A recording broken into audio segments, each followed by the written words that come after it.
আর এই সবটা শুরু হয়েছে 2009 সালে। আর এই সিনেমা শুটিং করতে গিয়ে তারা একের পরে কাছে আসেন।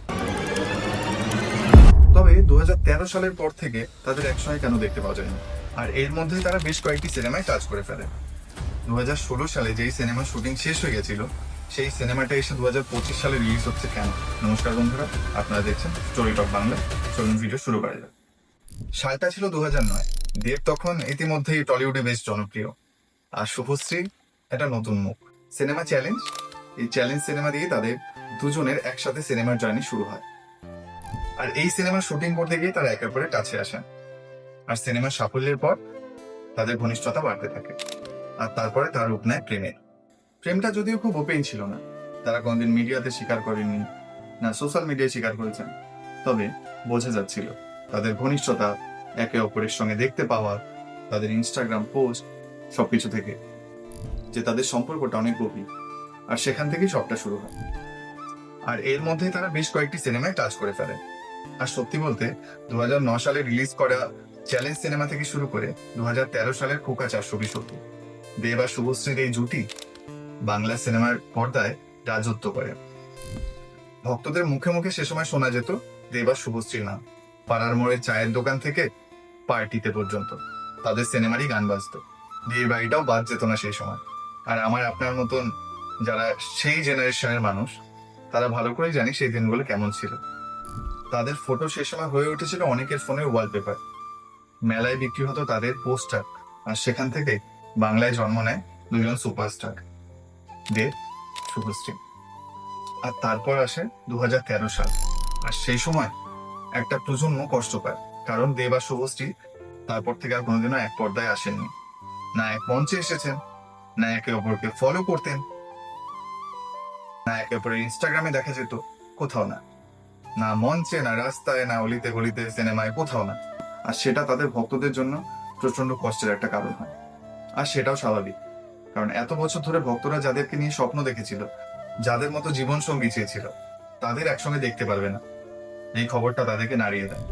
আর সত্যিটা ছিল খুবই কষ্টের। 2013 সালের পর থেকে ধীরে ধীরে তাদের সম্পর্কে ভাঙন শুরু হয়। অ্যাকচুয়ালি শুভশ্রী ছিল একটু বেশি সিরিয়াস, আর দেব কেরিয়ার নিয়ে প্রচন্ড ব্যস্ত। তাদের ব্যক্তিগত মত পার্থক্য, সময়ের অভাব, আর কিছু পার্সোনাল কারণ, যেটা তারা কোনোদিনও প্রকাশ্যে নিয়ে আসেনি। আর তার ফলে একটা সম্পর্ক ভেঙে যায়। শুভশ্রী ছিলেন খুব ভেঙে পড়া, কিন্তু আস্তে আস্তে তিনি নিজেকে গুছিয়ে নেন। আর দেব বরাবরই প্রাইভেট পার্সন, দুঃখ পেয়েছেন, কোনোদিন প্রকাশ করেননি। আর এভাবেই টলিউডের সব থেকে জনপ্রিয় জুটি, যাদের বিয়ে নিয়েও গুঞ্জন চলছিল, তারা হয়ে যায় অতীত।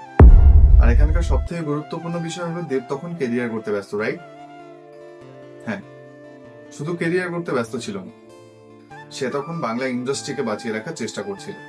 আর ইন্ডাস্ট্রিকে বাঁচিয়ে রাখতে গিয়ে সে ব্যস্ত হয়ে যায়, কারণ তখন বাংলা সিনেমায় সেরকম কোনো ছবি বানানো হচ্ছিল না।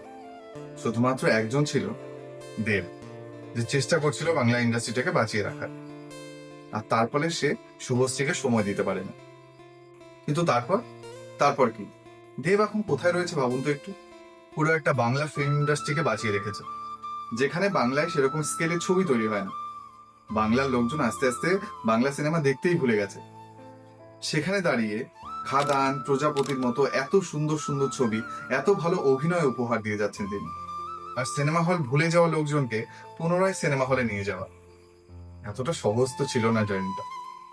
যার বাবা একটা ছোট্ট ক্যাটারিং এর ব্যবসা করতেন, তার ছেলে হয়ে গোটা টলিউড ইন্ডাস্ট্রির মেগা স্টার হয়ে ওঠা, জার্নিটা এত সহজ ছিল না। আর সবশেষে সবার দীর্ঘ প্রতীক্ষার অবসান হতে চলেছে।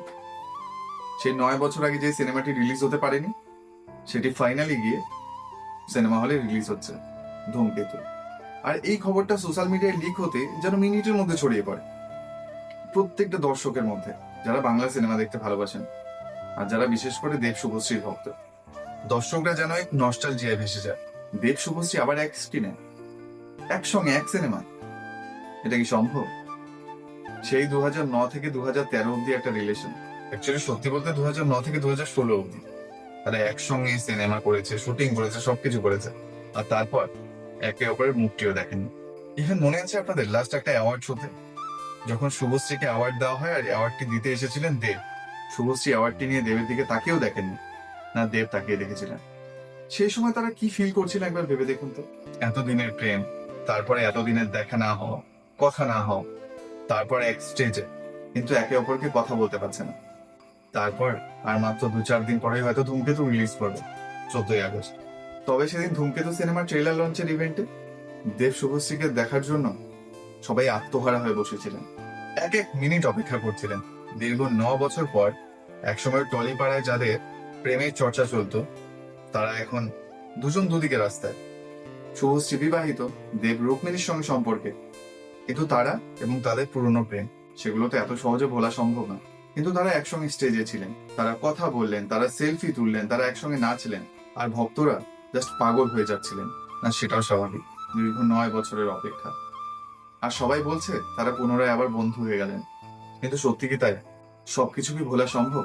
সেদিন যদি আপনি ওই ইভেন্টের পুরো ভিডিওটা দেখেন আর যদি দেবকে দেখেন, তাহলে আপনি বুঝতে পারবেন আফটার অল সবকিছু ভুলে তারা সুখী আছে, তারা একে অপরের সংসার জীবন পালন করছে। আফটার অল তারা ভালো আছে, তারা সুখে শান্তিতে একে অপরের জীবন কাটাচ্ছে। শুভশ্রী তার বৈবাহিক জীবন রাজ চক্রবর্তীর সঙ্গে, সে তাকে নিয়ে খুশি আছে। দেব রুক্মিণীকে নিয়ে খুশি আছে। আর hats off Dev for your contribution for the Bengali film industry.